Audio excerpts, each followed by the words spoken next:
ನಮಸ್ಕಾರ ಸ್ನೇಹಿತರೆ. ಇಂಗ್ಲೆಂಡ್ ವಿರುದ್ಧದ 5ನೇ ಟೆಸ್ಟ್ ಪಂದ್ಯಕ್ಕೆ ಹೊಸ ಪ್ಲೇಯಿಂಗ್ 11 ಘೋಷಿಸಿದ ಟೀಂ ಇಂಡಿಯಾ. ಹಾಗಾದ್ರೆ ಭಾರತ ಹಾಗೂ ಇಂಗ್ಲೆಂಡ್ ನಡುವಿನ 3ನೇ ಟೆಸ್ಟ್ ಪಂದ್ಯದ ಪ್ಲೇಯಿಂಗ್ 11 ಯಾವ ರೀತಿಯಾಗಿರಲಿದೆ ಮತ್ತು ಪಂದ್ಯದ ಪಿಚ್ ರಿಪೋರ್ಟ್ ಕತೆ ಏನ್ ಹೇಳುತ್ತೆ, ಹೀಗೆ ಇದರೆಲ್ಲದರ ಬಗ್ಗೆ ಇವತ್ತಿನ ಈ ಒಂದು ವಿಡಿಯೋದಲ್ಲಿ ತಿಳಿಸ್ಕೊಡ್ತಾ ಹೋಗ್ತೀನಿ. ಹೀಗಾಗಿ ದಯವಿಟ್ಟು ಈ ವಿಡಿಯೋವನ್ನ ಕೊನೆವರೆಗೂ ನೋಡಿ ಸ್ನೇಹಿತರೆ. ಆದ್ರೆ ಅದಕ್ಕಿಂತಲೂ ಮೊದಲು ನೀವು ಕೂಡ ಟೀಂ ಇಂಡಿಯಾದ ಅಭಿಮಾನಿಗಳಾಗಿ ಈ ವಿಡಿಯೋವನ್ನ ನೋಡುತ್ತಿದ್ದರೆ ತಪ್ಪದೆ ಈ ಕೂಡಲೇ ಈ ವಿಡಿಯೋಗೊಂದು ಲೈಕ್ ಮಾಡಿ. ಹೌದು ಸ್ನೇಹಿತರೆ, ನಿಮಗೆಲ್ಲ ಗೊತ್ತಿರುವಂತೆ ಇದೇ ಮಾರ್ಚ್ 7ರಿಂದ ಟೀಂ ಇಂಡಿಯಾವು ಇಂಗ್ಲೆಂಡ್ ವಿರುದ್ಧ 5ನೇ ಟೆಸ್ಟ್ ಪಂದ್ಯವನ್ನ ಆಡಲಿದೆ. ಈಗಾಗಲೇ ಸರಣಿಯನ್ನ ಟೀಂ ಇಂಡಿಯಾವು 3-1 ಅಂತರದಿಂದ ಕೈವಶಪಡಿಸಿಕೊಂಡಿರುವ ಕಾರಣ ಉಳಿದಿರುವ ಕೊನೆಯ ಹಾಗೂ 5ನೇ ಟೆಸ್ಟ್ ಪಂದ್ಯವು ಟೀಂ ಇಂಡಿಯಾಗೆ ಆಟಕ್ಕುಂಟು ಲೆಕ್ಕಕ್ಕಿಲ್ಲ ಎಂಬ ಪಂದ್ಯವಾಗಿದೆ ಸ್ನೇಹಿತರೆ.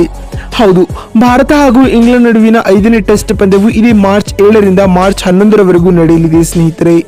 ಇಂಡೋ ಇಂಗ್ಲೆಂಡ್ ನಡುವಿನ 5ನೇ ಹಾಗೂ ಕೊನೆಯ ಟೆಸ್ಟ್ ಪಂದ್ಯವು ಧರ್ಮಶಾಲಾದ ಹಿಮಾಚಲ ಕ್ರಿಕೆಟ್ ಅಸೋಸಿಯೇಷನ್ ಮೈದಾನದಲ್ಲಿ ನಡೆಯಲಿದೆ ಸ್ನೇಹಿತರೆ. ಇನ್ನು ಇಂಗ್ಲೆಂಡ್ ವಿರುದ್ಧದ 5ನೇ ಟೆಸ್ಟ್ ಪಂದ್ಯಕ್ಕೆ ಟೀಂ ಇಂಡಿಯಾದ ಸ್ಟಾರ್ ಆಟಗಾರರಾದ ಜಸ್ಪ್ರೀತ್ ಬುಮ್ರಾ ಹಾಗೂ ಕೆಎಲ್ ರಾಹುಲ್ ಈ ಪಂದ್ಯದ ಮೂಲಕ ಕಂಬ್ಯಾಕ್ ಮಾಡಲಿದ್ದಾರೆ ಸ್ನೇಹಿತರೆ. 4ನೇ ಟೆಸ್ಟ್ ಪಂದ್ಯದಿಂದ ವಿಶ್ರಾಂತಿ ಪಡೆದುಕೊಂಡಿದ್ದ ಜಸ್ಪ್ರೀತ್ ಬುಮ್ರಾ ರವರು 5ನೇ ಟೆಸ್ಟ್ ಪಂದ್ಯದಲ್ಲಿ ಕಾಣಿಸಿಕೊಳ್ಳಲಿದ್ದಾರೆ ಸ್ನೇಹಿತರೆ. ಇನ್ನು ಮೊದಲ ಪಂದ್ಯದಲ್ಲಿ ಕಾಣಿಸಿಕೊಂಡಿದ್ದ ರಾಹುಲ್ ಅವರು ತದನಂತರ 3 ಟೆಸ್ಟ್ ಪಂದ್ಯಗಳಿಂದ ಗಾಯದ ಕಾರಣ ಹೊರಬಿದ್ದಿದ್ದರು. ಆದರೆ ಇದೀಗ ಬರುತ್ತಿರುವ ಮಾಹಿತಿಯ ಪ್ರಕಾರ ಕೆಎಲ್ ರಾಹುಲ್ ಅವರು ಇಂಗ್ಲೆಂಡ್ ವಿರುದ್ಧದ 5ನೇ ಹಾಗೂ ಕೊನೆಯ ಟೆಸ್ಟ್ ಪಂದ್ಯದಲ್ಲಿ ಟೀಂ ಇಂಡಿಯಾದ ಪ್ಲೇಯಿಂಗ್ 11ನ ಭಾಗವಾಗಿರಲಿದ್ದಾರೆ ಎಂದು ವರದಿಗಳಾಗಿವೆ ಸ್ನೇಹಿತರೆ. ಇದೀಗ ಈ ಎಲ್ಲ ಸ್ಟಾರ್ ಆಟಗಾರರನ್ನ ಒಳಗೊಂಡ ಹೊಸ ಪ್ಲೇಯಿಂಗ್ 11 ಅನ್ನ ಟೀಂ ಇಂಡಿಯಾವು ಇಂಗ್ಲೆಂಡ್ ವಿರುದ್ಧದ 5ನೇ ಟೆಸ್ಟ್ ಪಂದ್ಯಕ್ಕಾಗಿ ಪ್ರಕಟಿಸಿದೆ. ಹಾಗಾದರೆ ಭಾರತ ಹಾಗೂ ಇಂಗ್ಲೆಂಡ್ ನಡುವಿನ 5ನೇ ಟೆಸ್ಟ್ ಪಂದ್ಯದ ಪ್ಲೇಯಿಂಗ್ 11 ಯಾವ ರೀತಿಯಾಗಿರಲಿದೆ ಅಂತ ನೋಡ್ತಾ ಬರುವುದಾದ್ರೆ, ಆರಂಭಿಕರಾಗಿ ಎಂದಿನಂತೆ ರೋಹಿತ್ ಶರ್ಮಾ ಹಾಗೂ ಯಶಸ್ವಿ ಜೈಸ್ವಾಲ್ ರವರು ಇನ್ನಿಂಗ್ಸ್ ಆರಂಭಿಸಲಿದ್ದಾರೆ. ಜೈಸ್ವಾಲ್ ರವರು ಈ ಒಂದು ಸರಣಿಯಲ್ಲಿ ಟೀಂ ಇಂಡಿಯಾ ತಂಡದ ಪರ ಅತ್ಯುತ್ತಮ ಆರಂಭಿಕರಾಗಿ ಗುರುತಿಸಿಕೊಂಡಿದ್ದಾರೆ. ಇನ್ನು ರೋಹಿತ್ ಕೂಡ ಅದ್ಭುತ ಆಟವನ್ನು ಆಡಿದ್ದಾರೆ ಅಂತ ಹೇಳಬಹುದು ಸ್ನೇಹಿತರೆ. ಇನ್ನು 3ನೇ ಕ್ರಮಾಂಕದಲ್ಲಿ ಕ್ರಿಕೆಟ್ ಲೋಕದ ಪ್ರಿನ್ಸ್ ಖ್ಯಾತಿಯ ಶುಭ್ಮನ್ ಗಿಲ್ ರವರು ಕಾಣಿಸಿಕೊಳ್ಳಲಿದ್ದಾರೆ ಸ್ನೇಹಿತರೆ. ಗಿಲ್ ರವರು ಇಂಗ್ಲೆಂಡ್ ವಿರುದ್ಧದ 3ನೇ ಟೆಸ್ಟ್ ಪಂದ್ಯದಲ್ಲಿ ಸ್ಫೋಟಕ ಶತಕ ಬಾರಿಸಿ ಫಾರ್ಮ್ ಗೆ ಮರಳಿದ್ದಾರೆ.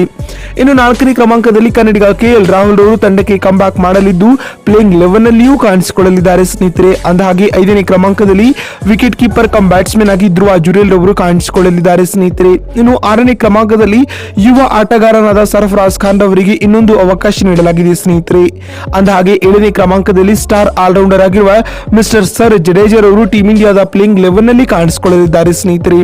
ಇನ್ನು 8ನೇ ಕ್ರಮಾಂಕದಲ್ಲಿ ಇನ್ನೋರ್ವ ಸ್ಪಿನ್ನರ್ ಬೌಲರ್ ಆಗಿರುವ ಹಾಗೂ ಕೇರಂ ಸ್ಪೆಷಲಿಸ್ಟ್ ಆಗಿರುವ ರವಿಚಂದ್ರನ್ ಅಶ್ವಿನ್ ರವರು ಕಾಣಿಸಿಕೊಳ್ಳಲಿದ್ದಾರೆ ಸ್ನೇಹಿತರೆ. ಇನ್ನು 9ನೇ ಕ್ರಮಾಂಕದಲ್ಲಿ ಚೈನಾ ಮ್ಯಾನ್ ಖ್ಯಾತಿಯ ಕುಲ್ದೀಪ್ ಯಾದವ್ ರವರು ಟೀಂ ಇಂಡಿಯಾದ ಪ್ಲೇಯಿಂಗ್ 11 ನಲ್ಲಿ ಗುರುತಿಸಿಕೊಳ್ಳಲಿದ್ದಾರೆ ಸ್ನೇಹಿತರೆ. ಅಂದಹಾಗೆ 10ನೇ ಕ್ರಮಾಂಕದಲ್ಲಿ ತಂಡದ ವೈಸ್ ಕ್ಯಾಪ್ಟನ್ ಆಗಿರುವ ಜಸ್ಪ್ರೀತ್ ಬುಮ್ರಾ ರವರು 5ನೇ ಟೆಸ್ಟ್ ಪಂದ್ಯದ ಮೂಲಕ ಕಂಬ್ಯಾಕ್ ಮಾಡಲಿದ್ದು ಪ್ಲೇಯಿಂಗ್ 11 ನಲ್ಲಿಯೂ ಕಾಣಿಸಿಕೊಳ್ಳಲಿದ್ದಾರೆ ಸ್ನೇಹಿತರೆ. ಇನ್ನು 11ನೇ ಹಾಗೂ ಅಂತಿಮ ಕ್ರಮಾಂಕದಲ್ಲಿ ಇನ್ನೋರ್ವ ವೇಗದ ಬೌಲರ್ ಆಗಿರುವ ಮೊಹಮ್ಮದ್ ಸಿರಾಜ್ ರವರು ಗುರುತಿಸಿಕೊಳ್ಳಲಿದ್ದಾರೆ ಸ್ನೇಹಿತರೆ.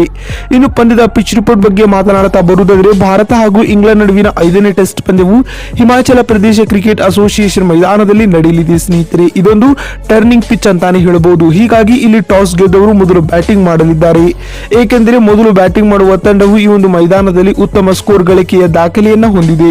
ಹೀಗಾಗಿ ಇಲ್ಲಿ ಟಾಸ್ ಗೆದ್ದವರು ಮೊದಲು ಬ್ಯಾಟಿಂಗ್ ಮಾಡುವ ಸಾಧ್ಯತೆಗಳು ತೀರಾ ಹೆಚ್ಚಾಗಿವೆ ಸ್ನೇಹಿತರೆ. ನೋಡಿದ್ರಲ್ಲ ಬಂಧುಗಳೇ, ಭಾರತ ಹಾಗೂ ಇಂಗ್ಲೆಂಡ್ ನಡುವಿನ ಕೊನೆಯ ಟೆಸ್ಟ್ ಪಂದ್ಯದ ಪ್ಲೇಯಿಂಗ್ 11 ಮತ್ತು ಪಿಚ್ ರಿಪೋರ್ಟ್ ಹೇಗಿರಲಿದೆ ಅಂತ ತಿಳಿಸಿಕೊಡುವ ನಮ್ಮ ಈ ಪ್ರಯತ್ನ ನಿಮಗೆ ಇಷ್ಟವಾಗಿದ್ದಲ್ಲಿ ತಪ್ಪದೆ ಈ ಕೂಡಲೇ ಈ ವಿಡಿಯೋಗೊಂದು ಲೈಕ್ ಮಾಡಿ. ವಿಡಿಯೋವನ್ನ ಇಲ್ಲಿವರೆಗೂ ನೋಡಿದ್ದಕ್ಕಾಗಿ ಧನ್ಯವಾದಗಳು. ಮತ್ತೊಂದು ವಿಡಿಯೋದಲ್ಲಿ ಸಿಗ್ತೀನಿ. ಅಲ್ಲಿವರೆಗೂ ನಮಸ್ಕಾರ, ಧನ್ಯವಾದಗಳು ಸ್ನೇಹಿತರೆ.